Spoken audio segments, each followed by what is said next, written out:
വന്യജീവി ആക്രമണം ചർച്ച ചെയ്യാൻ മുഖ്യമന്ത്രി ഉന്നതതല യോഗം വിളിച്ചു. ഈ മാസം 27 ഉച്ചയ്ക്കാണ് യോഗം ചേരുക. മന്ത്രിമാരും ചീഫ് സെക്രട്ടറി അടക്കമുള്ള ഉന്നത ഉദ്യോഗസ്ഥരും യോഗത്തിൽ പങ്കെടുക്കും. വേരുകളുമായി സെയ്ലാദീൻ ചേരുന്നുണ്ട്. സെയ്ഫ, ഇതൊരു അവലോകന യോഗം മാത്രമാണോ? ഇപ്പോൾ ഉണ്ടായിരിക്കുന്ന ഇത്രയും ദിവസം ഉണ്ടായിരിക്കുന്ന മരണങ്ങൾ, ഈ വന്യജീവിയുടെ ആക്രമണം, വനം വകുപ്പിനെതിരായിട്ടുള്ള പ്രതിഷേധങ്ങൾ, അങ്ങനെ നിരവധി പ്രതിഷേധങ്ങൾ ഇപ്പോഴും നടന്നുകൊണ്ടിരിക്കുന്ന സാഹചര്യമാണ്. എന്തൊക്കെയായിരിക്കും യോഗത്തിന്റെ ലക്ഷ്യം? ആരൊക്കെ പങ്കെടുക്കും?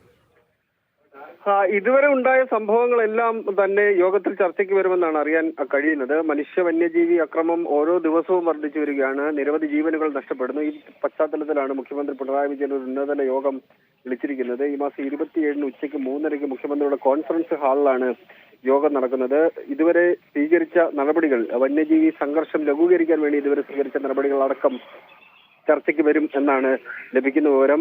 വനം, ധനകാര്യം, തദ്ദേശ സ്വയംഭരണം, വൈദ്യുതി, റവന്യൂ, ആരോഗ്യം, ജലസേചന വകുപ്പ് മന്ത്രിമാർ യോഗത്തിൽ പങ്കെടുക്കുന്നുണ്ട്.